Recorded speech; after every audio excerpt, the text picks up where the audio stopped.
En fait, je fais partie d'une génération biberonnée à la pornographie. Du coup, premières images pornographiques, je les ai vues à 11 ans. C'est très cru, en fait. Très cru, hyper explicite. Et du coup, il y a une forme de violence là-dedans. Enfin, on voit voilà, un sexe, une pénétration, un gros plan, quelque chose de... Et donc, du coup, quand on est gamin, on se dit pas ça. La sexualité, on n'en a pas vraiment... Enfin, c'est vague. Et quand on voit ça, il y a quelque chose de choquant. Dans le sens... enfin, ouais, il y a quelque chose de... On tombe des nues, entre guillemets. Et en même temps, quelque chose qui attise la curiosité, qui attise une forme d'excitation, enfin voilà. Et après, il y a une habituation. Plus tard, au collège, on consomme beaucoup.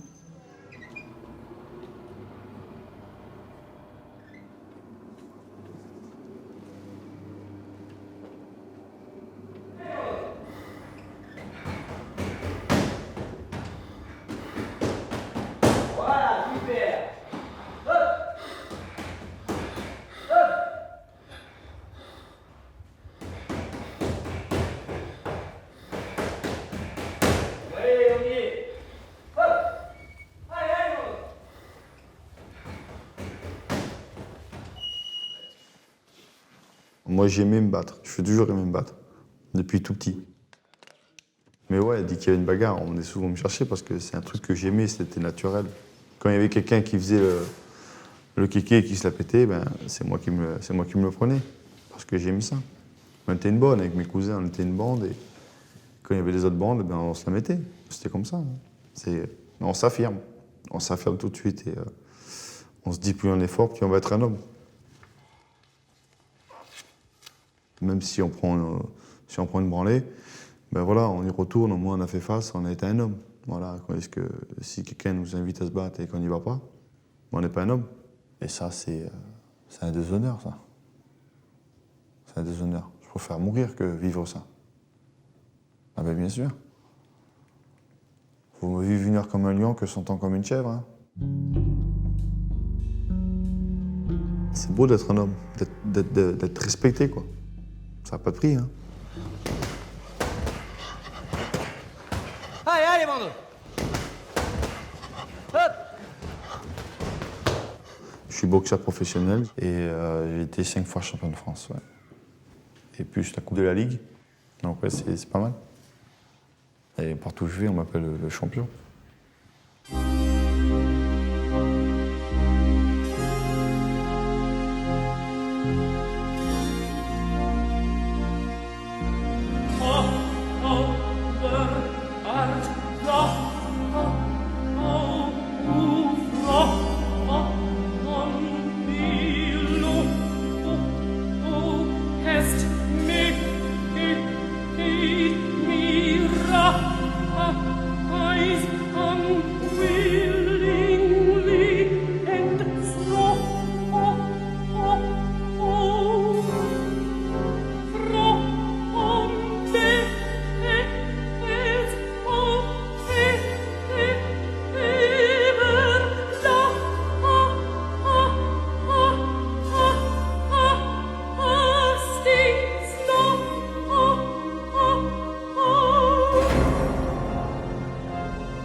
Alors c'est un interrogatoire en fait là. C'est ça. Sois un homme, ça oui je l'ai entendu. Sois un homme, sois fort, tu dois avoir, tu dois être capable de te contrôler, d'avoir une volonté. Lorsqu'on est un homme, on a la volonté, lorsqu'on etc. Ça tout le temps. Et quand je me regardais, je me disais, secrètement, je pensais que j'étais pas complètement un homme, sans oser complètement le dire. C'est ce que j'avais toujours pensé.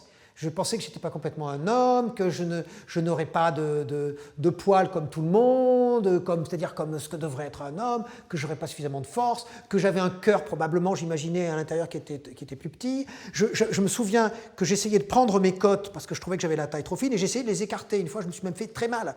Et donc à côté de ça, on me disait, sois un homme, mais bon, j'ai le sentiment que ça, c'est pas possible. Ouais. La virilité, c'est le rapport au torse, parties supérieures qui sont ouvertes comme ça. Avec une respiration qui est profonde, qui a l'air de partir de loin.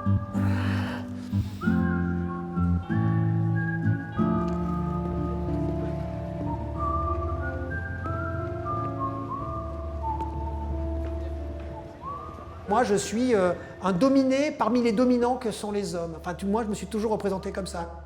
J'avais un rapport à ma virilité, enfin un rapport de souffrance comme à ma virilité. Moi, j'étais un enfant battu, surtout par mes camarades. Je me souviens encore, en Ardèche, dans ce sentiment d'insécurité, hein, ce sentiment de ne pouvoir rien faire face à la force, au sens, justement à la force au sens viril du terme. C'est-à-dire, vous êtes à la sortie d'école, vous êtes avec votre cartable, on vous le vide, on déchire vos affaires, vous allez vous faire en plus engueuler par vos parents, hein, ils le savent, et on est en plein hiver, et ils vous soulèvent et vous êtes rien, et on vous met le long de ces robinets qu'on allume tous ensemble, et tous ensemble vous êtes complètement mouillés, et vous revenez chez vous plein d'eau, ayant été écrasé, n'avoir rien pu faire, hein, avoir été frappé, voire une fois, je me souviens, on m'avait pissé dessus. Donc c'est juste cette espèce de sentiment d'impuissance, d'humiliation, de devoir tout le temps être à genoux, de vouloir éviter le coup à tout prix, de vouloir éviter que ça vous tombe sur la figure sans savoir pourquoi ça tombe. La virilité, pour moi aussi, ce serait les poings fermés. Quelqu'un qui a les poings fermés, c'est quelqu'un de viril, qui est toujours prêt au combat.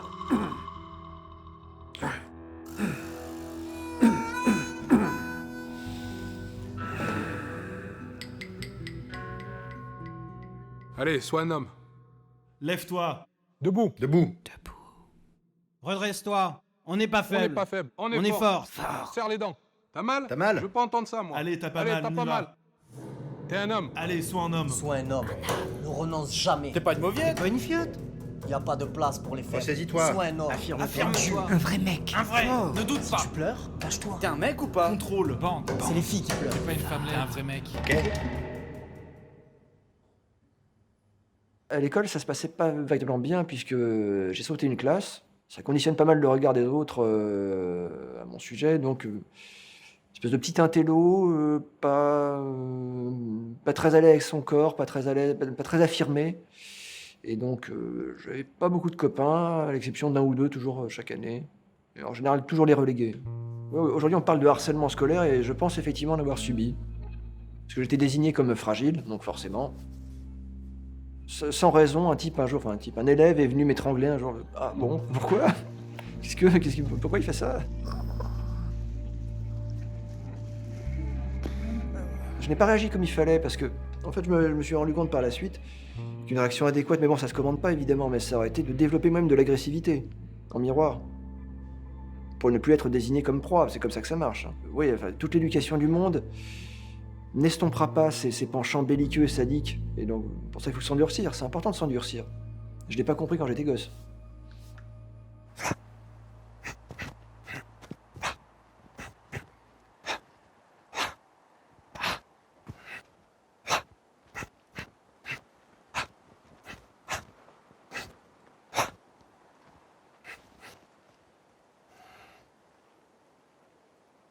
J'en voulais aux femmes, aux jeunes filles à l'époque quand j'étais à l'école, parce qu'elles discutaient avec moi, elles me prenaient pour confident, elles disaient « il est doux, il est gentil », j'étais une sorte de petit nounours, en même temps ils avaient l'impression que je lisais des livres, et donc elles me trouvaient, donc elles avaient envie de s'attendrir vers moi, mais par contre elles embrassaient furieusement, elles prenaient dans leurs bras, voire elles faisaient l'amour, elles avaient des relations sexuelles avec d'autres garçons, comme si moi j'en étais indigne. Et parfois, c'était justement ces garçons qui, eux, étaient plus forts, plus musclés, premiers en sport, et qui participaient à me taper, à m'envoyer des coups. Et donc j'en ai longtemps voulu aux femmes. Moi, je pensais que les filles allaient naturellement refuser cette brutalité, cette virilité, ce côté un peu grotesque de la mise en scène virile.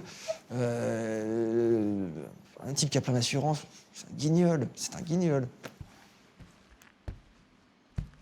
Tu seras viril, mon kid, je ne veux voir aucune larme glisser sur cette gueule héroïque et ce corps tout sculpté pour atteindre des sommets fantastiques que seule une rêverie pourrait surpasser. Tu seras viril, mon kid, je ne veux voir aucune once féminine, ni des airs ni des gestes qui veulent dire et je sais si ce sont tout de même les pires à venir.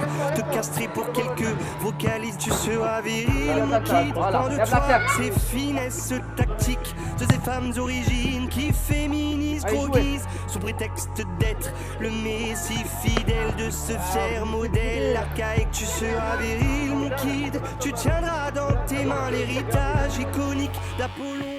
Et comme tous les garçons, tu courras de ballon en champion et deviendras mon petit héros historique.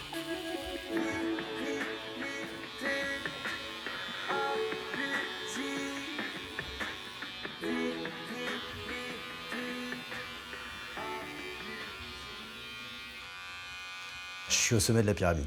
Je suis un homme, je suis blanc, je suis hétéro, je gagne bien ma vie, j'ai une bonne éducation, je suis en bonne santé. Je cumule tout, vraiment, je cumule tous les privilèges. Au travail, les statistiques le prouvent, certainement j'ai profité d'être un homme. J'ai profité quand il y a eu des promotions, quand il y a eu des augmentations.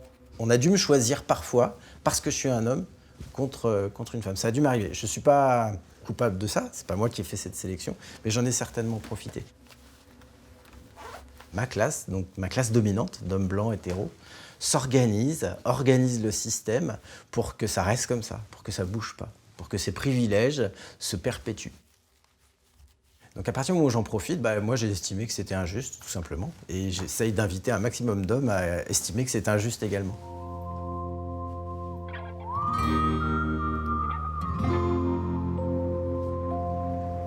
Je commence tout juste à rencontrer des hommes qui sont loin de ma sphère.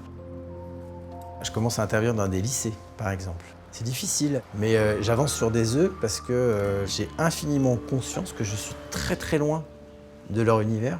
Et alors, j'essaye absolument d'éviter de leur donner des leçons, de les juger. Ta gueule. Bonjour. Bonjour.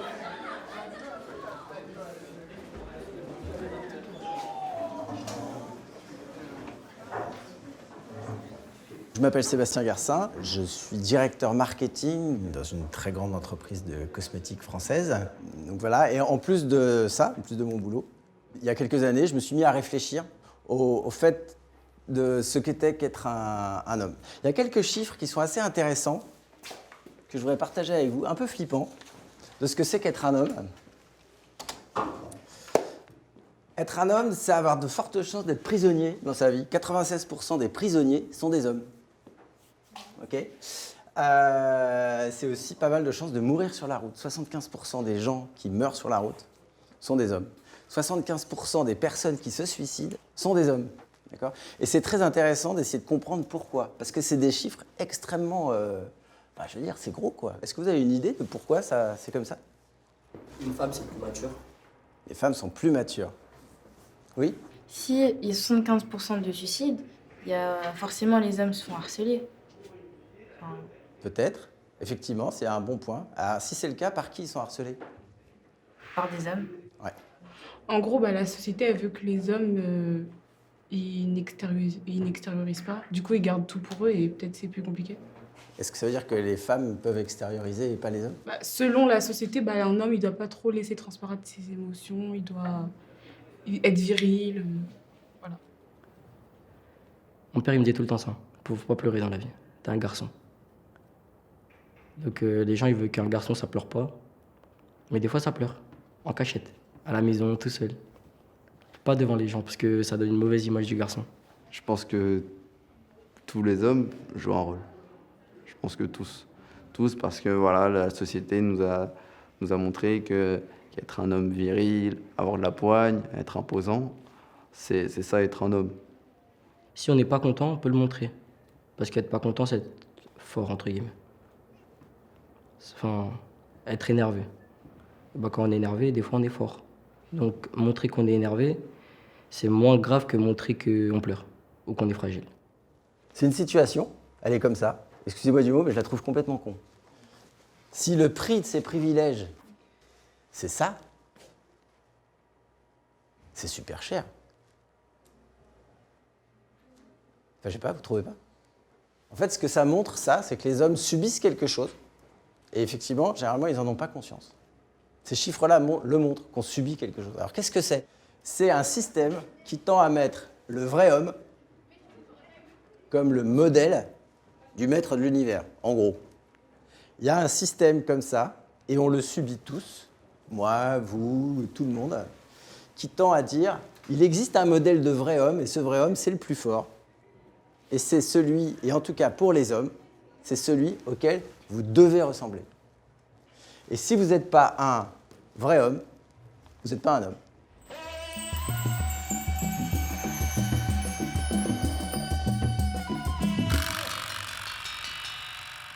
Si j'ai un fils, oui, je lui dirais sois fort, ne pleure pas. Parce que peut-être que c'est, on va se dire oui, mais c'est toujours les codes de la société, etc. Mais voilà, si je lui disais le contraire, j'ai peur qu'on se moque de lui dans la cour de récréation. J'ai pas envie que mon fils soit le souffre-douleur de la cour.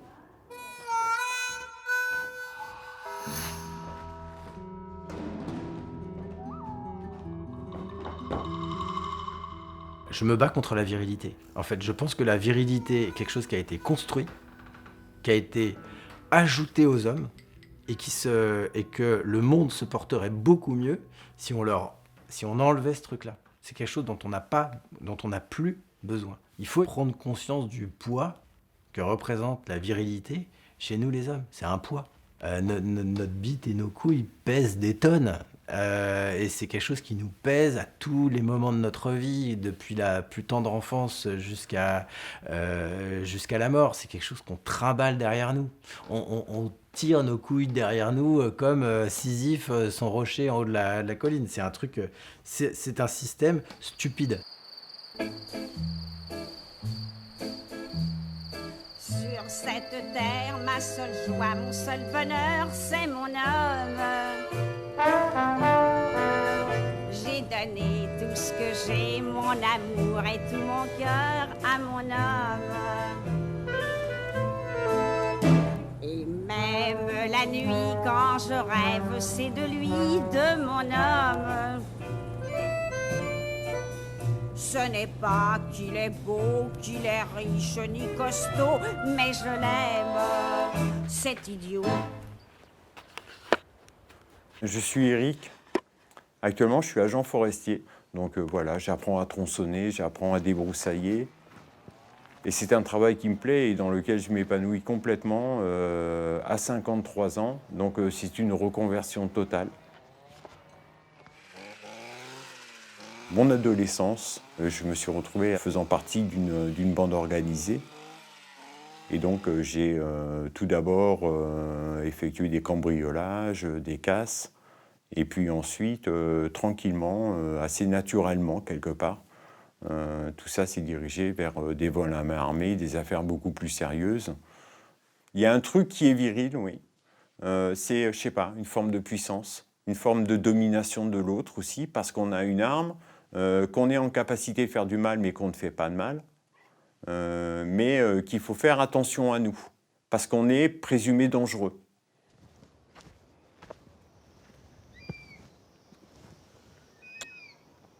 Le dernier braquage se passe très très bien. La porte est en train de s'ouvrir. Et tout à coup, on s'aperçoit qu'il y a un gars qui nous pointe avec un fusil à pompe. Et il tire directement dans le sas en nous visant. Et directement derrière, on a vidé nos chargeurs. Il y a eu un grand nombre d'impacts de balles dans le corps de la personne. Elle est décédée.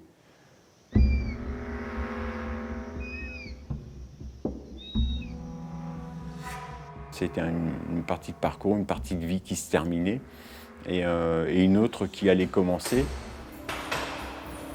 Je suis resté au final 20 ans en prison, 18 ans, 38 ans.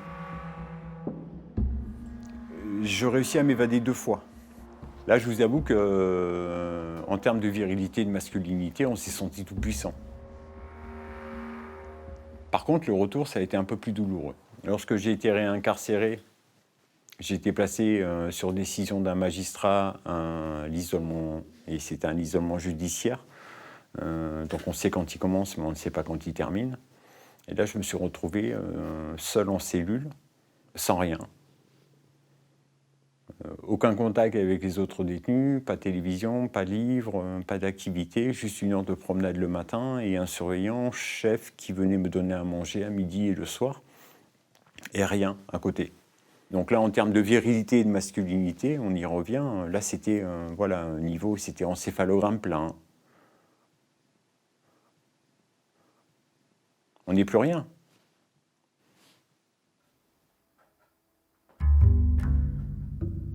Je décide de plus parler. Ah ouais, je décide de pas parler, mais parler à un surveillant, mais pour lui dire quoi? Il y a un rapport de force qui se joue avec le surveillant, mais moi dans ma tête, voilà, j'ai rien à lui dire. De toute façon, à mon avis, il n'est pas capable d'entendre grand-chose. Donc je ne lui parle plus. Donc c'est une bravade et c'est ouais, c'est autour de cette image d'homme fort. Donc c'est se mentir à soi-même, c'est dangereux.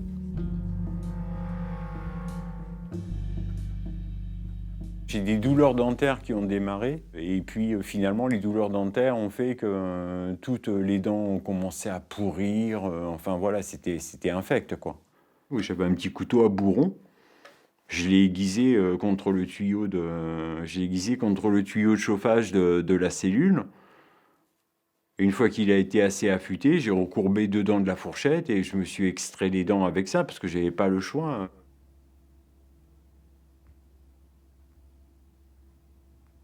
Tous mes sens ont été altérés et abîmés, sans exception. Parlons de libido, par exemple, puisqu'il y a un lien avec la virilité qui est forcément évident. Je pense que pendant 7 ans ou 8 ans, je n'ai plus d'érection, quoi. J'étais redevenu un gamin, quelque part. Il a fallu réapprendre tout ça. Ce que j'ai laissé tomber, moi, de mon ancienne version, c'est le vouloir paraître. Paraître compétent, paraître beau, paraître fort, paraître plus musclé à certaines occasions. J'ai tourné la page là-dessus, quoi.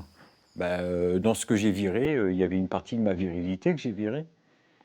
Et je pense que c'est plutôt la partie toxique de ma virilité que j'ai virée. Ah!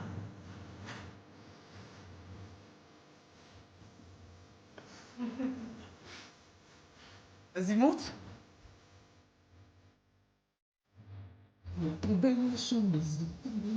Là.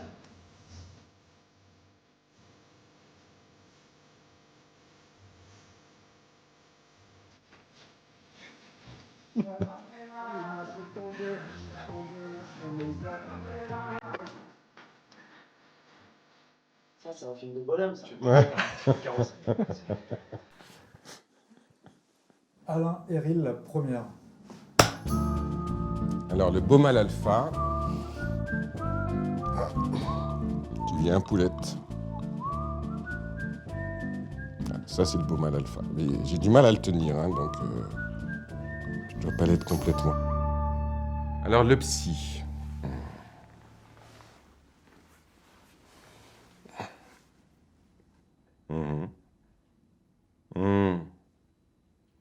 Alors moi, je suis psychanalyste et sexothérapeute. Je pense que la virilité est devenue un problème parce que la féminité est devenue une affirmation. La virilité a pendant très longtemps été un rapport presque de conflit, de concurrence des hommes entre eux. Et quand tout d'un coup, il y a une position féminine qui prend sa place dans la société, là, il va falloir composer avec cet autre-là. Et cet autre-là, finalement, les hommes le connaissent peu. Les hommes ne connaissent pas les femmes. Ils se connaissent eux-mêmes en tant que position dominante, représentation du patriarcat. Et quand tout d'un coup, il y a cette dimension féminine qui se met en place, il faut s'accorder de façon différente. Et par rapport à ça, il y a plein d'hommes qui sont complètement paumés, parce qu'ils ont reçu le message de leur père, de leur grand-père, de leur arrière-grand-père, qui avait une position masculine qui allait de soi. Et en fait, ça ne va pas de soi. Ça se questionne, ça se remet en cause. Et ça se remet en cause aussi avec une position féminine qui est en train de changer.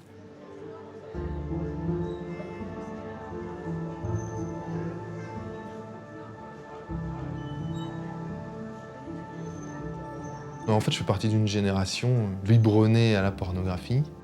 Du coup, premières images pornographiques, je les ai vues à 11 ans. C'est très cru, en fait. Très cru, hyper explicite. Et du coup, il y a une forme de violence là-dedans. Enfin, on voit voilà, un sexe, une pénétration, un gros plan, quelque chose de... Et donc, du coup, quand on est gamin, on se dit pas ça. La sexualité, on n'en a pas vraiment... Enfin, c'est vague. Et quand on voit ça, il y a quelque chose de choquant. Dans le sens... enfin, ouais, il y a quelque chose de... On tombe des nues, entre guillemets. Et en même temps, quelque chose qui attise la curiosité, qui attise une forme d'excitation, enfin voilà. Et après, il y a une habituation. Plus tard, au collège, on consomme beaucoup.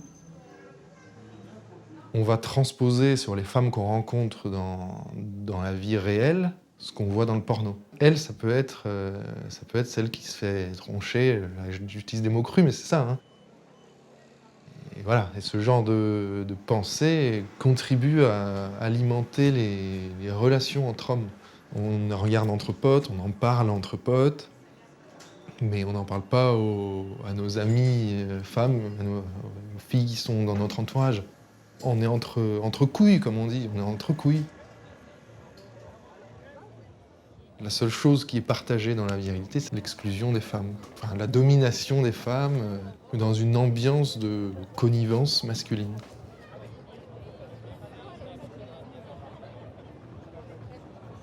Je suis sociologue et philosophe. Et j'avoue que je m'en étais pas rendu compte au début de ça. Le sens même de la virilité. Je vous rappelle que le mot virilité, vir, c'est ce qui a fait aussi en latin vertu.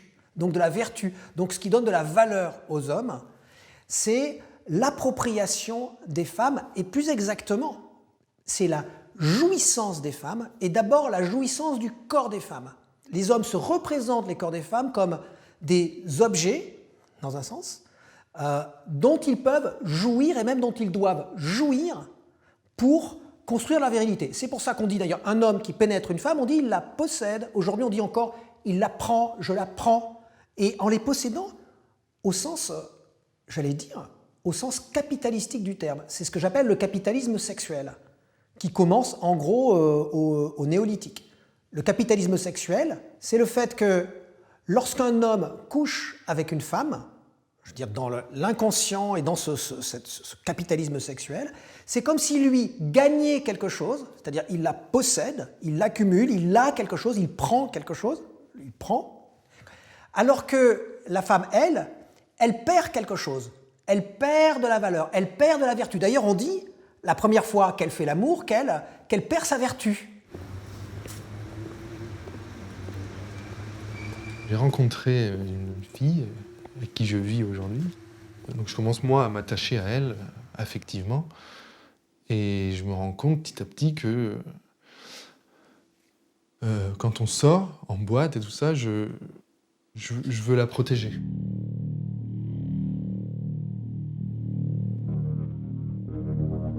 Ça, c'est le déclic, c'est les agressions qu'elle subissait. Elle et ses potes, ses amis femmes. Des agressions qu'elles subissent, ça peut être des agressions en bar, dans la rue, des insultes, des attouchements. C'est un mec qui va danser à côté d'elle et il va commencer à lui toucher les cuisses, les fesses, ou ça peut aller plus loin. Je me suis dit, mince, c'est effectivement, les hommes sont violents avec elle. Donc les hommes sont violents et ça pouvait être des mecs qui auraient pu être des potes. Parce que ces mêmes mecs, ils avaient été éduqués dans le même moule que moi. Ce que je disais sur la pornographie, c'est des mecs de mon entourage, c'est des mecs, c'est nous, quoi. C'est nous les mecs. C'est ça que je me rends compte. Et c'est ça qui est, à ce moment-là, vraiment un déclic, de me dire, mais en fait, ça peut être n'importe quel mec. Il n'y a pas d'un côté les hommes bien et de l'autre les cons, ou d'un côté les hommes bien et de l'autre les violents.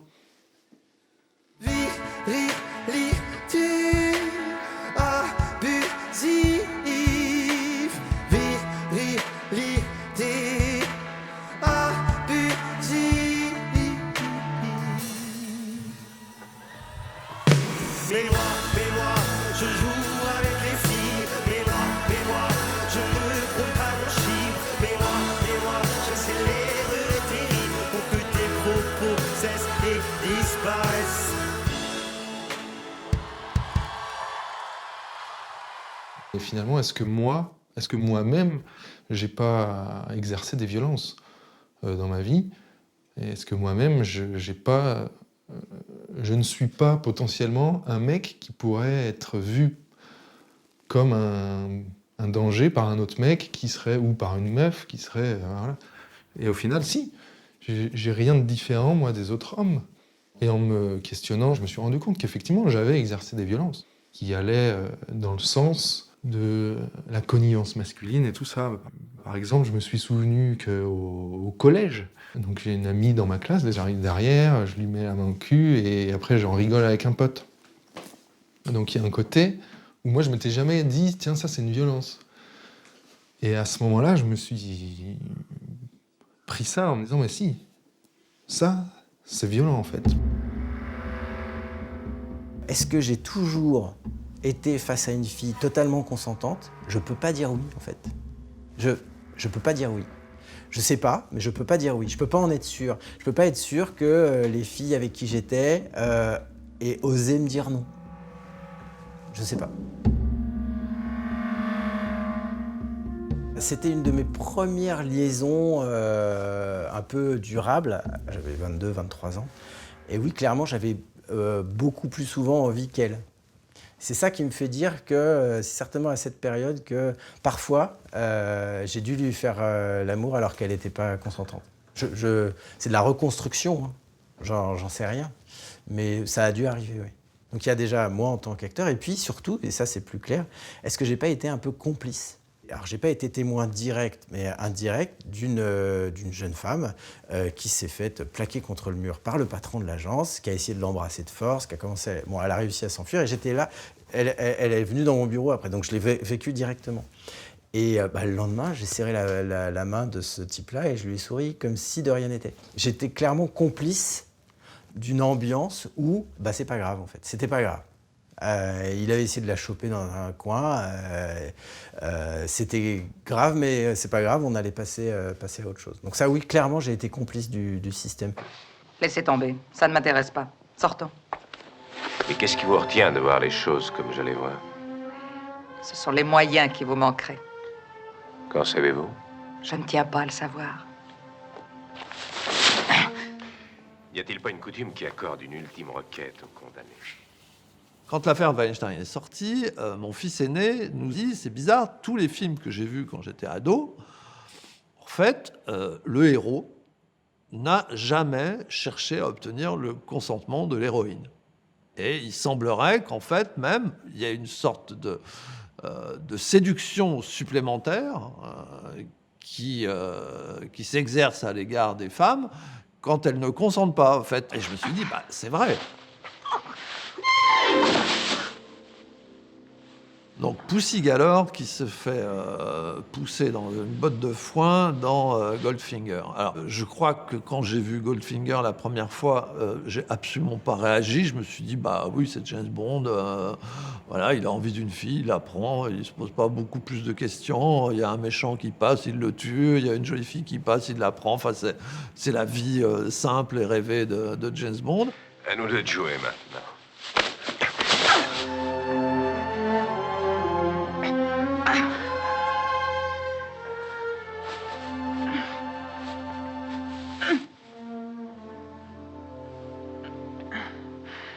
J'ai du plaisir à voir ce genre de film. Voilà, je l'impose pas, mais voilà, c'est mon petit rituel d'aller voir ce genre de film. Ça me plaît, j'aime bien. Je trouve que c'est classe. Il y a le Martini Dry, il y a des Aston Martin. Ça me plaît. Et il se comporte comme ça avec les filles, ça me plaît. Ici?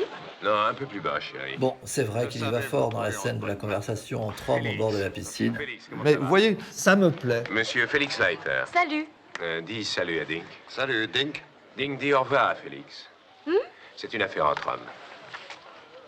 Ben oui, ouais, mais je veux pas tout lâcher. Je veux bien l'écriture inclusive, mais je veux pas qu'on m'emmerde sur ça, quoi. Voilà, ça c'est ma connerie.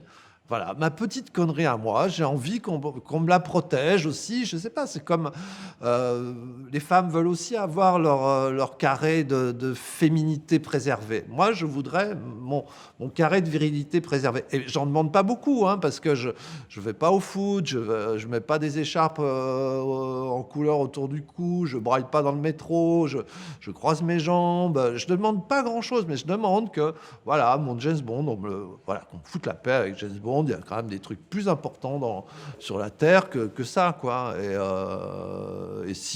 Et pareil pour Indiana Jones, ça va beaucoup plus vite, croyez-moi, un film d'action, quand le consentement est pas tout à fait écrit noir sur blanc, c'est beaucoup mieux.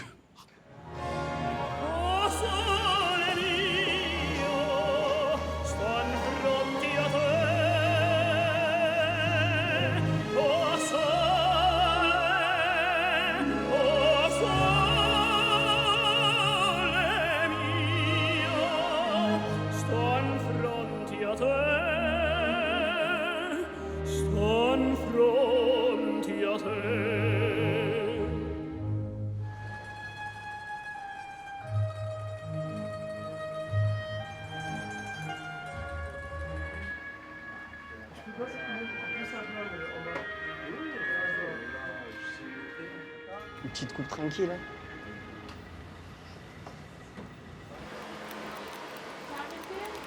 Ouais, j'ai arrêté le café, moi. Là. Ah, c'est des hommes. Même ton fils, il faut qu'il soit comme toi. Comme moi. Les hommes avec Z. Avec un Z. Wallah. C'est les hommes.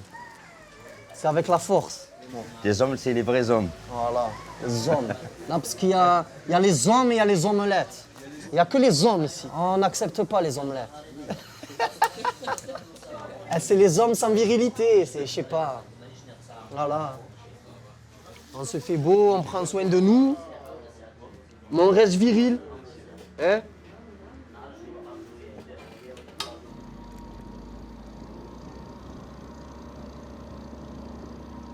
Moi, pertinemment, je sais que si je sors de chez moi, que je suis pas bien habillé ou pas bien coiffé ou que ça me plaît pas, je passe une mauvaise journée.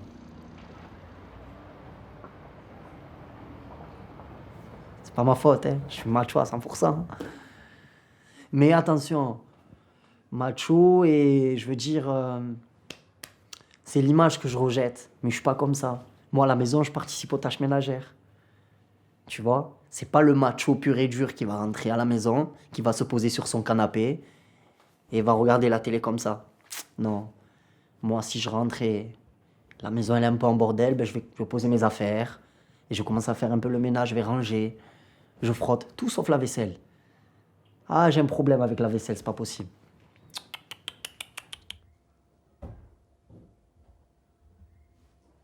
Macho, ben pour moi, les hommes à leur place et les femmes à leur place. Voilà. Macho comme ça. Chacun sa place. Et tout le monde s'aime. Je suis un peu le pilier de l'appartement. Voilà. Moi, j'ai 2 enfants que j'aime et j'ai pas besoin des fois de leur crier dessus pour qu'ils se calment. Un regard, ça suffit. Tu vois? Mon place, elle est là. Je maintiens un peu tout en ordre. Voilà. Ah, j'ai un gros caractère, l'air de rien. Ça, je le montre pas. Quand je le montre, c'est jamais bon. C'est pas bon signe si je le montre. Ouais, mais je sais taper du poing et j'évite de le faire parce que je tape trop fort.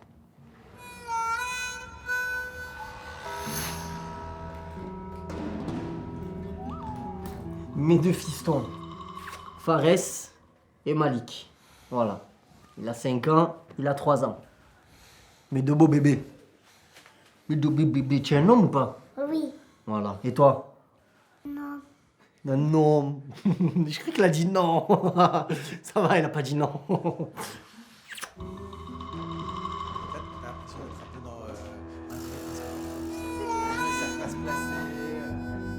Ce qui m'intéresse de votre part, de vous, femmes, et puis impliquées là-dedans, c'est s'il y a quelque chose à garder, c'est quoi? S'il y a quelque chose de nouveau à créer, c'est quoi? Est-ce qu'on peut être viril sans être macho, en fait? Alors, c'est quoi le mec qui te fait vibrer? Ah non, mais moi, clairement, c'est le mec assuré, plein d'humour. Alors là, c'est pas du tout... Moi, j'ai besoin qu'il soit très entreprenant, parce que je le suis pas. D'accord. Bah, un peu pareil, finalement. C'est l'assurance. Après, moi, il y a l'intelligence qui rentre en jeu, beaucoup. Et ouais. Mais c'est ça, oui, c'est pas la force physique. Hein, la force physique au brut, c'est pas ça, enfin, la vérité. Et dans le comportement? Oui, oui, enfin, c'est pas que j'aime les hommes machos, mais des fois, il y a un petit soupçon quand même. J'aime bien avoir un vrai homme, quoi. C'est quoi un vrai homme? Non, mais je sais pas, quand je vois un homme, moi, justement, l'image que j'ai toujours en tête, c'est est-ce que ce mec-là, il va me plaquer contre un mur ou pas? Mais le désir, il est tellement formaté. C'est dans ta tête. Bien, voilà, et puis on est pétri par la culture, pétri par les stéréotypes. Et changer, on est tous sexistes tous les jours, sans s'en rendre compte. Et nos désirs, c'est tellement du spontané, c'est tellement de l'acquis que pour déconstruire nos désirs, il va falloir y aller, Tintin, c'est pas tout de suite. Et on va pas s'arrêter de jouir et d'avoir des orgasmes parce qu'il faut déconstruire. Enfin, au bout d'un moment, on peut aussi être heureux et faire plein d'efforts dans la société, dans notre vie, dans notre travail. Mais laissez-nous tranquilles sous la couette aussi. On a le droit d'avoir des fantasmes qui sont complètement différents de la vie de tous les jours. T'es pas obligé d'être cohérent. Parce que c'est ton attirance sexuelle et du coup, ça passe par les privés. T'as le droit de demander l'égalité des salaires et mettre plaqué contre un mur. Enfin, c'est pas dépendant. Mais c'est ça la virilité en fait, parce que tout ce qu'on a raconté jusque-là, c'était que la virilité, c'était la puissance, la force, etc.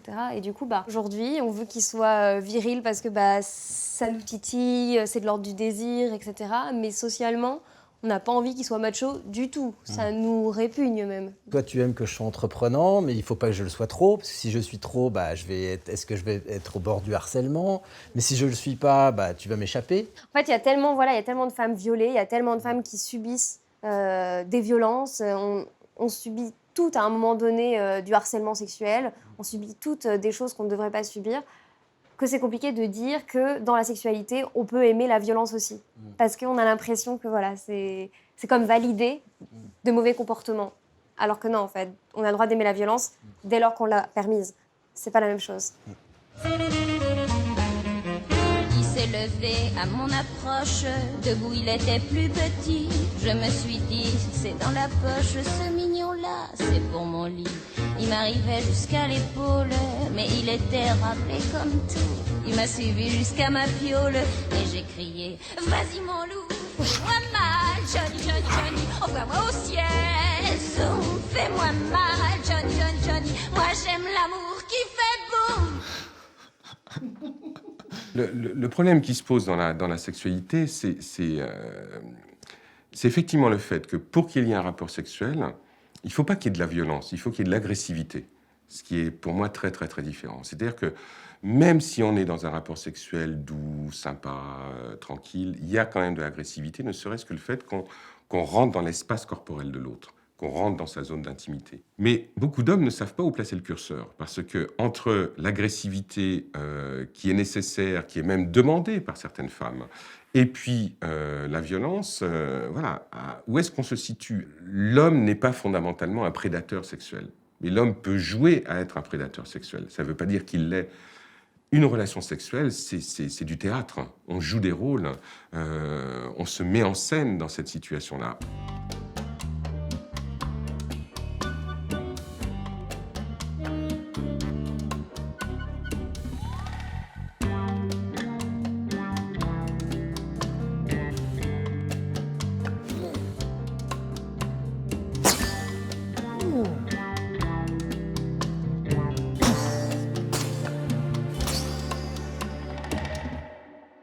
C'est un secret pour personne de savoir que le sentiment de soumettre d'être fort, d'être viril, même dans le rapport sexuel, ça provoque des érections chez les hommes et dans leurs désirs, y compris chez moi. C'est un secret pour personne que ça peut provoquer aussi le fait de se sentir soumise et prise, etc. Chez une femme, ça fait partie aussi de ses fantasmes. Ça ne veut pas dire que ça va continuer, que ça doit continuer à être comme ça. Ça veut dire que structurellement, ça fait 20 000 ans que c'est comme ça. C'est ça que ça veut dire. Quand on est un homme, on va peut-être aussi jouir, malgré soi, du sentiment de tenir, de prendre et d'avoir ce fantasme qui existe de façon archaïque. Donc, est-ce que je l'éprouve ? Oui, je l'éprouve. Est-ce que c'est la base de la domination patriarcale ? Oui, c'est la base de la domination patriarcale. Est-ce qu'on peut s'en passer complètement ? Peut-être pas immédiatement. Est-ce qu'on peut le dépasser ? Ben oui, je pense qu'on peut le dépasser en faisant un effort critique sur soi et en ouvrant encore une fois la définition de la virilité, c'est-à-dire en le prenant moins au sérieux aussi. Le dragueur viril, cultivé, qui s'en fout, raffiné, il a un air dédaigneux par rapport à la vie, il a tout compris, il sait tout. C'est-à-dire que tout ce qu'on pourrait lui dire, il le sait déjà. Ça se voit dans son regard. Il est même, il veut. Sa manière de fumer, c'est un peu une manière de vous cracher dessus. Et puis il y a celui qui est un peu moins subtil. Celui qui est un peu moins subtil, celui-là, il est juste « Oh, qu'est-ce qu'il y a ?» Premier manspreading de ma vie. Le sens de MeToo. Tout le monde dit, c'est de reconnaître que les femmes peuvent dire non, et quand elles disent non, c'est vraiment non. Puis c'est vrai, on a tendance à ne pas reconnaître le fait. Mais elles ne demandent pas qu'on reconnaisse seulement qu'elles puissent dire non. Elles demandent qu'on reconnaisse qu'elles puissent dire oui, et qu'elles puissent dire oui tout de suite comme un homme. Même mieux, qu'elles puissent aller chercher un homme sans qu'il y ait un regard dégradant de « c'est une salope », par exemple. Dans mon système, le désir n'existait pas chez les femmes. En fait, dans mon système, c'est moi qui devais provoquer leur désir par mes comportements, par des cadeaux, par quelque chose. Je devais agir pour qu'elles deviennent désirantes. Dans ce système patriarcal, la femme ne peut pas désirer par elle-même. C'est l'homme qui va provoquer le désir chez la femme. Ça, c'était ce système-là, qui est un système complètement crétin. Du jour où j'ai commencé à prendre conscience qu'une femme pouvait être désirante, mais quel repos quel repos, quelle valorisation aussi, parce que du coup on se sent désiré, c'est tellement plus agréable que de se dire il va falloir que je bosse, que j'aille chercher son désir, enfin ça va être un enfer, ça va être compliqué, je vais pas savoir. C'est un parcours du combattant, alors qu'en fait ça n'a pas à l'être.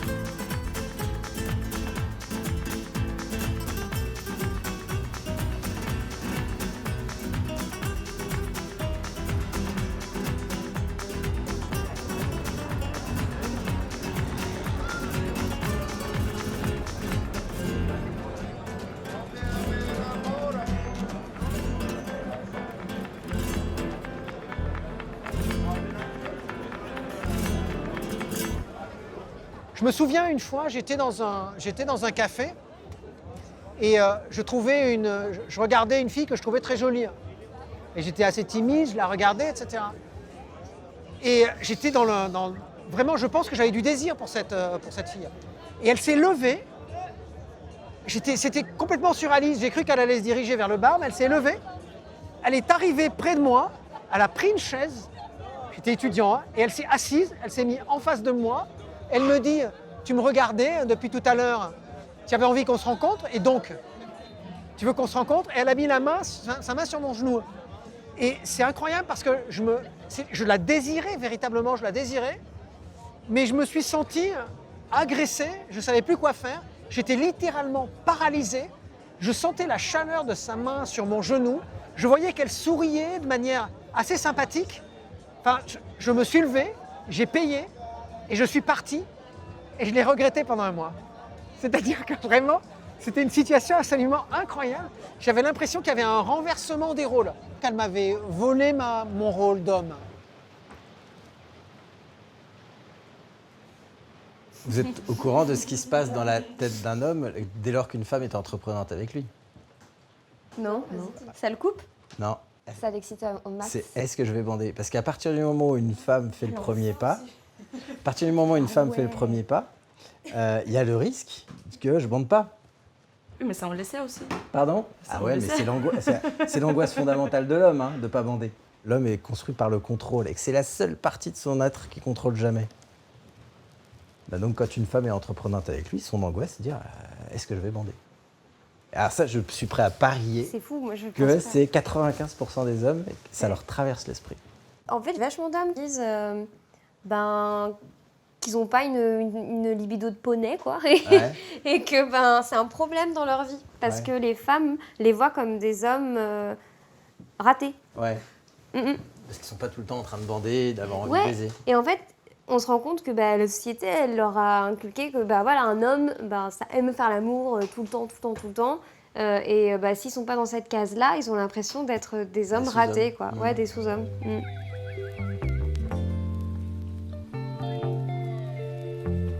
Ce matin, en me réveillant, quelle surprise en regardant mes couilles.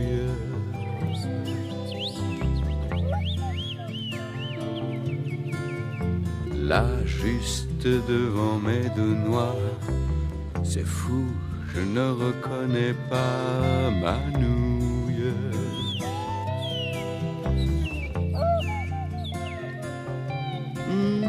Je bande. À quelle quéquette qu'il a, ce mec-là. Je bande. À quelle quéquette qu'il a. Je trouve ça très intéressant, justement, que la virilité, elle se construise symboliquement sur l'érection, qui est quelque chose que l'homme ne contrôle pas et voudrait tellement contrôler.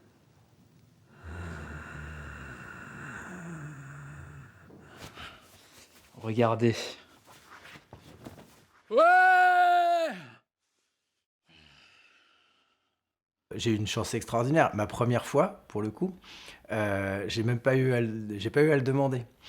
C'est elle qui est venue à moi, qui s'est glissée dans mon lit et qui m'a fait ma petite affaire. C'est une énorme chance parce que la première fois pour un garçon, c'est terrorisant.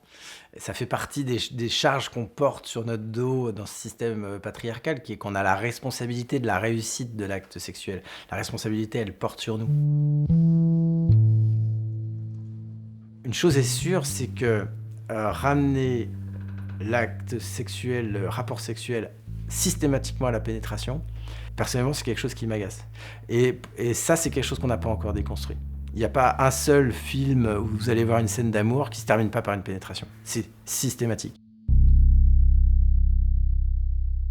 Moi, j'ai eu très jeune des relations sexuelles avec une jeune femme qui avait très mal, donc c'était impossible de la pénétrer. C'était super. C'est-à-dire que je ne l'ai jamais pénétrée et on a passé des moments géniaux. Le seul organe humain qui n'est dédié qu'au plaisir, c'est le clitoris. Et nous, en tant qu'hommes, on n'en a pas. Ne serait-ce que cette idée-là, elle est révolutionnaire dans la mesure où ça laisse entendre que la puissance du sexuel, elle est chez la femme et elle n'est pas chez l'homme. Beaucoup d'hommes sont très mal à l'aise avec ça, parce que moi, j'entends les hommes qui me disent « mais je sers à quoi ?» Il y a l'arrivée aussi, l'arrivée des sextoys, par exemple, où il y a des hommes qui m'ont dit « mais ma femme, elle a un rabbit, là, c'est une machine de guerre, je ne peux pas concurrencer ça, donc où est ma place ?» Donc l'idée que l'homme est évacué par la dimension de la sexualité féminine et de la jouissance féminine. Effectivement, tu jouis beaucoup plus que moi, beaucoup plus longtemps, beaucoup plus fort, et c'est pourtant moi le dominant. Donc c'est quoi cette histoire? Donc du coup, il y a effectivement cette jalousie qui peut être très consciente chez certains hommes et très inconsciente chez d'autres.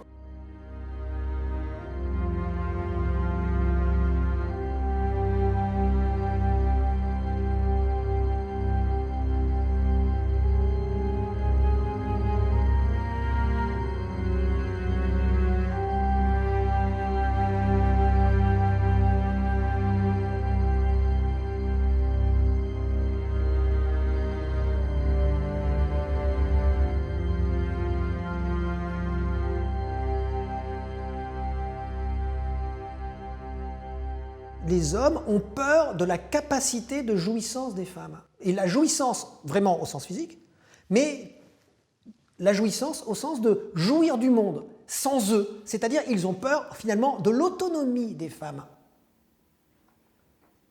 Le risque actuel est quelque chose qui n'est finalement jamais arrivé dans l'histoire de l'humanité, c'est que les hommes risquent d'être découverts, mis à nu dans leur sentiment d'impuissance.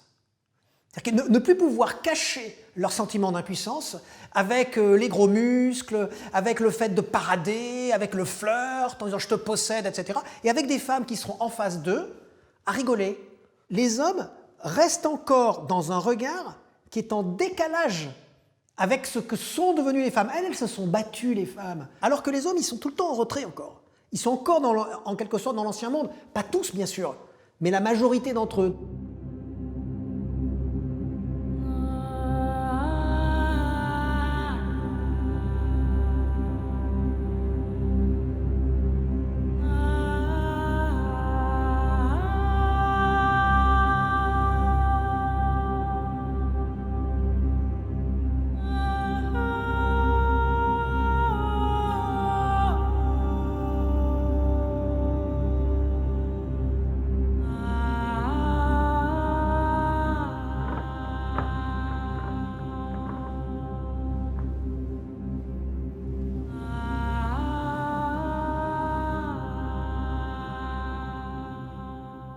Non, je ne suis pas dominant du tout.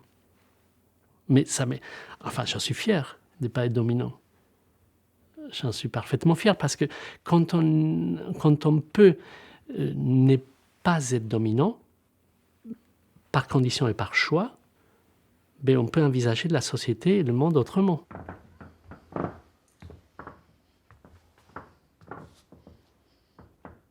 J'ai un modèle de père qui est mal dominant et une mère qui est très machiste aussi, hein.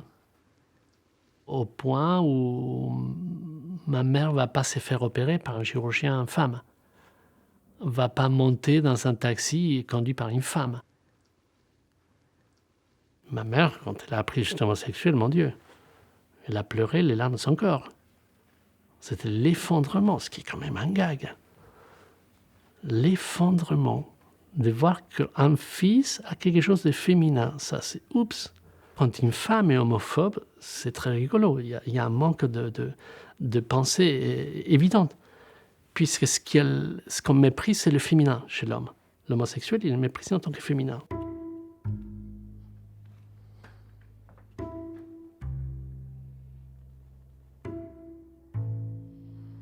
Je pense que grandir et devenir un homme, c'est un peu faire le chemin de la vie qui va faire que tu te connais toi-même petit à petit et qu'en te connaissant toi-même, tu vas petit à petit enlever les masques, enlever toutes ces constructions que tu as mis ou que l'on t'a mis autour de toi pour répondre à une image. Et pour moi, peut-être qu'une idée, une définition de devenir, qu'est-ce que c'est un homme aujourd'hui, c'est de s'accomplir et d'enlever tous ces masques.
Nous sommes les organisateurs. Nous sommes les organisateurs.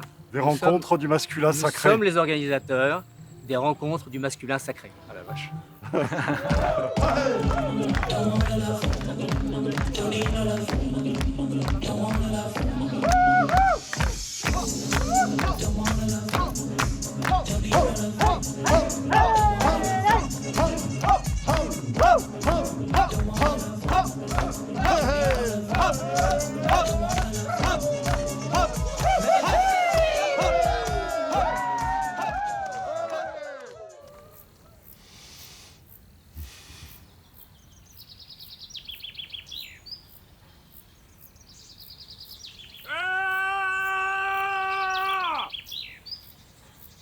C'est un rassemblement d'hommes. On en est à la 2e édition. Et la finalité est de travailler sur la masculinité. En face des rencontres du masculin, il y a les rencontres du féminin sacré. Ce sont des rencontres de femmes. On ne les voit pas. On va les rencontrer dimanche. Et je pense qu'on sera en tout 600 personnes. En fait, l'identité masculine se construit entre hommes. Savoir se rencontrer entre hommes. Pas au bistrot à boire des bières devant un match. Se rencontrer entre hommes. Se rencontrer profondément, sincèrement. Je dirais se rencontrer à poil, sans nos masques. Quand il y a le sexe opposé, la jante féminine, nous n'en sommes pas moins hommes et avons des vieux réflexes, des tentations de séduction, de faire le pan, de montrer nos bras. Je me suis rendu compte que je ne me supportais pas dans ma vie d'homme masqué. Enfin, je me masquais pour être une représentation par rapport à l'autre. Parce qu'il fallait être comme ci ou comme ça, parce qu'un homme c'est fort, parce que c'est un homme, effectivement, ça ne pleure pas, parce qu'un homme ne peut pas avoir de tendresse à part dans l'intimité avec la personne qu'il aime. Beaucoup de jeux de cache-cache avec moi-même. Je suis très content de m'être débusqué. Voilà, j'accélère encore un petit peu. Je me lâche.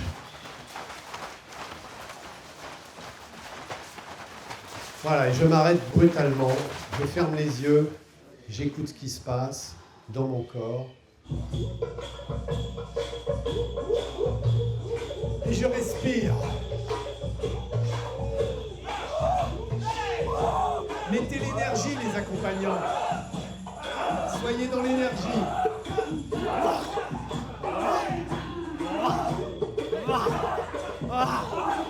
Amusez-vous. Soyez détendus. Les accompagnants, offrez votre énergie.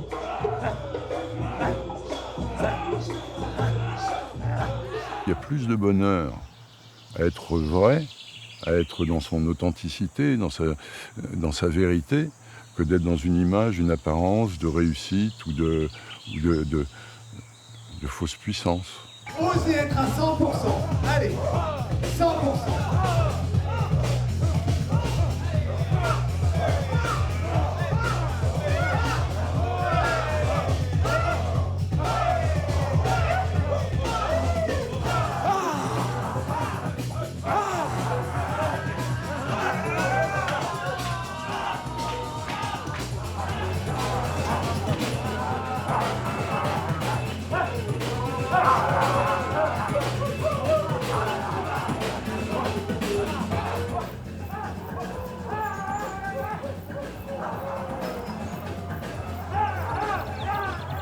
Personnellement, bon, je n'ai aucune appétence homosexuelle, mais par contre, je me définirais comme homosensuel. Homosensuel, c'est aimer les contacts tendres, charnels avec les hommes, sans être dans une recherche de jouissance, de sexualité. Et l'homosexualité, là, c'est être dans une démarche de recherche de jouissance et de... Bon. Donc, je me sens... Oui, dans une homosensualité, mais prendre les hommes dans les bras, me reposer sur eux ou qu'ils se reposent sur moi. Il est important de savoir se toucher, de savoir se regarder. Quand je dis se toucher, c'est s'étreindre avec bienveillance et franchise. C'est bon de serrer un homme dans ses bras, c'est bon de serrer son fils dans les bras parce que c'est naturel un fils. Mais c'est bon de serrer son voisin dans les bras. J'ai 2 fils. Le truc c'est que ça m'émeut de parler d'eux.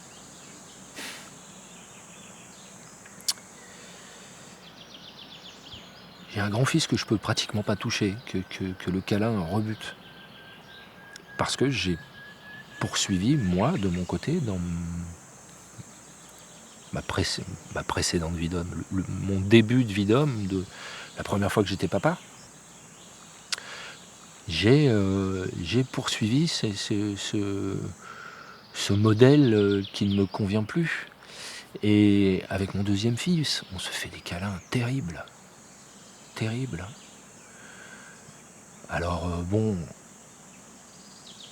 j'ai pu changer. Donc j'ai confiance.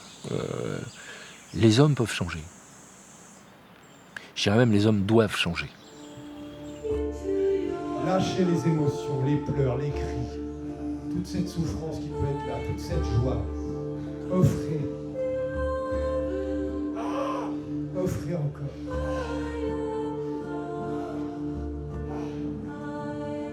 Sentez le oui dans l'expire. Vous pouvez même le prononcer. Oui. Oui.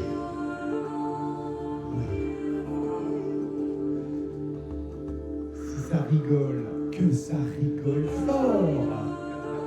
Pourquoi rire en silence? Quel plaisir. Et si de la sensualité vient au bout de vos doigts, ne réfrénez pas. Nourrissez-la. Agrandissez l'expérience qui surgit. Elle est juste. Vous êtes en sécurité là. Osez.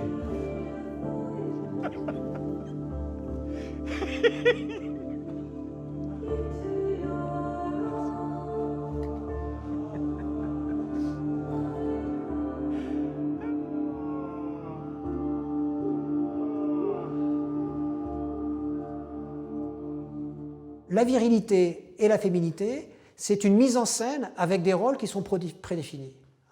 Aujourd'hui, ce qui est en train d'éclater, c'est les scénarios qui sont préécrits. Cette liberté gagnée dans le monde qui est en train de se construire, c'est une liberté où chacun pourra construire un scénario qui finalement lui convient mieux. Alors ça fait peur, cette liberté, d'écrire soi-même son scénario.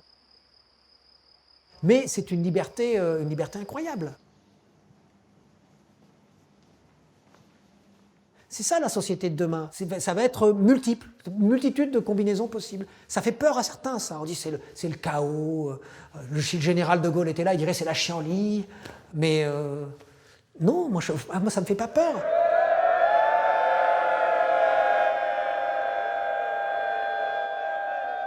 La nouvelle virilité, la nouvelle masculinité, elle ne pourra se construire qu'avec l'aide des femmes. Parce qu'il faut que les hommes soient rassurés en définitive, pour moins sentir ce sentiment d'impuissance, pour surmonter ce sentiment d'impuissance, qui, je le rappelle, est un sentiment d'impuissance millénaire. C'est ce qui est le plus profond, en quelque sorte, chez les hommes.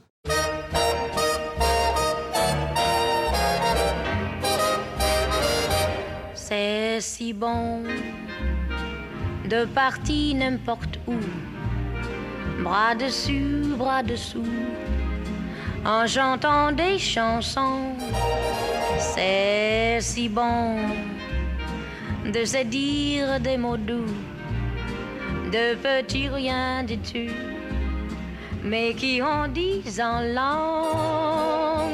C'est si bon de gaieté dans ses yeux, une esprit merveilleux qui donnait la frisson. Ces petites sensations, ça vaut mieux que millions. C'est tellement, tellement bon. C'est bon. Voilà, c'est bon. Les passants dans la rue, bras dessus, en chantant des chansons. Quel esprit merveilleux. N'importe quand. C'est bon. Si bon. Il sera très crazy, non? Voilà, c'était